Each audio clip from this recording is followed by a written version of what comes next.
ত্রয়োদশ জাতীয় সংসদ নির্বাচনে বেগম খালেদা জিয়া ও তার ছেলে তারেক রহমানের প্রার্থিতায় সারা দেশের দৃষ্টি এখন বগুড়ার দিকে। স্থানীয়রা বলছেন, মা ছেলের প্রার্থিতা বগুড়াবাসীর কাছে গৌরব ও আশীর্বাদের। স্বাধীনতার পর বগুড়ার মৌলিক যত উন্নয়ন তার সবগুলোই হয়েছে শহীদ রাষ্ট্রপতি জিয়াউর রহমান এবং তার পরিবারের হাত ধরেই। আগামীতে বিএনপি ক্ষমতায় গেলে ১.৫ দশকের বঞ্চনা ঘুচিয়ে উন্নয়নের সিঁড়িতে আরও এক ধাপ এগোবে বগুড়া, এমন প্রত্যাশা সচেতন মহলের।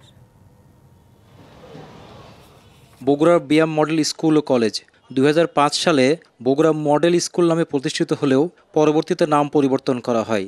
এই শিক্ষা প্রতিষ্ঠান স্থাপনে বিশেষ অবদান রাখেন বিএনপির ভারপ্রাপ্ত চেয়ারম্যান তারেক রহমান। বাংলাদেশের প্রথম ইমিউনিটি বুস্টার সমৃদ্ধ ফ্যান্টাস্টিক হ্যাপি এনার্জি বিস্কিট। তার হাতে গড়া প্রতিষ্ঠানটি প্রতি বছর এসএসসি ও এইচএসসিতে জিপিএ 5 প্রাপ্তি এবং শতভাগ পাশের হারে জেলার সব শিক্ষা প্রতিষ্ঠানের মধ্যে শীর্ষে থাকে। শুধু শিক্ষার প্রসারই নয়, বেগম খালেদা জিয়ার হাতে বগুড়ায় সব উন্নয়নই তদারকি করতেন তারেক রহমান। স্থানীয়রা বলছেন, সে সময় উন্নয়নের জন্য বগুড়াবাসীকে কখনো রাজপথে নামতে হয়নি। আধুনিক নগর গড়ে তুলতে সব ধরনের উদ্যোগ নিয়েছিলেন তিনি। বগুড়াতে আওয়ামী লীগ সরকার বা অন্য কোনো সরকার থাকতে কোনো উন্নয়নও হয়নি, কোনো কাজও বগুড়াতে হয়নি। তারেক রহমানই এবার প্রধানমন্ত্রী হবে ইনশাআল্লাহ। আমাদের বগুড়া থেকে তো আরো লাখ লাখ শুকরিয়াতে হবে এবার তারেক রহমান। মধ্যরাতে সে একা বা সঙ্গে একজনকে নিয়ে গোটা শহর ঘুরে দেখতেন। বগুড়াবাসী তাকে প্রবলেমটা বলার জন্য যে আসবে, তার আগে সে প্রবলেমটা সলভ করে দিত।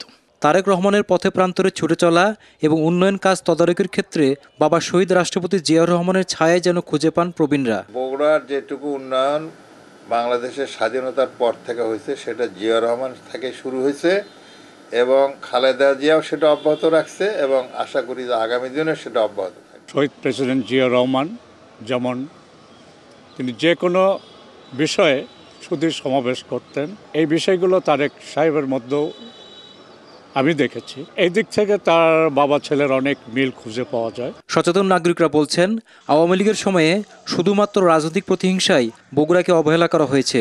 তাদের প্রত্যাশা, বিএনপি ক্ষমতায় গেলে বগুড়ার বঞ্চনা আর থাকবে না। যে কোনো বিষয়ে তারা সবসময় অগ্রগামী বগুড়া, বিশেষ করে উত্তরবঙ্গে, এটা সবাই জানে। রাজনৈতিক প্রতিহিংসার কারণে এটাকে থামিয়ে রাখা হয়েছে। তো আমরা আশাবাদী তো এইবার এই কিছু একটা পরিবর্তন আসবে। স্থানীয় নেতারা বলছেন, দুটি আসনেই সর্বোচ্চ ভোটে জয়ের লক্ষ্যে মাঠে নেমেছেন তারা। অভূতপূর্ব সাড়া মিলছে জনগণের কাছ থেকেও। এবার মা এবং ছেলে দুইজনই বগুড়া থেকে নির্বাচন করছেন। বগুড়া সদর থেকে সর্বোচ্চ ভোট আমরা দেশনেত্রী বেগম খালেদা জিয়াকে দিয়েছিলাম। এবারও যেন আমরা আমাদের ভারপ্রাপ্ত চেয়ারম্যানকে সর্বোচ্চ ভোট বগুড়া থেকে দিতে পারি। ২০০১ সালে বগুড়া ৬ আসনে দেশের ইতিহাসে সর্বোচ্চ ভোটে জয়ী হবার অনন্য রেকর্ড করেন বিএনপি চেয়ারপারসন বেগম খালেদা জিয়া। এবার সেই আসনে প্রার্থী হয়েছেন দলের ভারপ্রাপ্ত চেয়ারম্যান তারেক রহমান। আর বগুড়া ৭ আসনে প্রার্থী হয়েছেন বেগম খালেদা জিয়া। মোহন আখন্দ, ডিবিসি নিউজ, বগুড়া।